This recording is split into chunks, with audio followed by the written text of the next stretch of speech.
اسرار و شهربانو سال تولدش 2004 روز 20 ایون از خانه بیبیش در شهر وادت برآمده با همین بیدرک شده است. به گفته نزدیکانش شهربانو شهروند روسیه بوده، همراه والدانش در روسیه زندگی میکرد و تابستان خانه بیبیش به شهر وادت مهمانی آمده بود.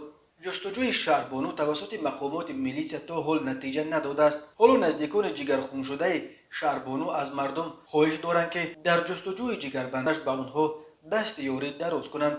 از همه آنهایی که درباره سرنوشت شهربانو و کجا بودن او معلومات دارند خواهش می شود که با این رقم با مادرش تماس بگیرند.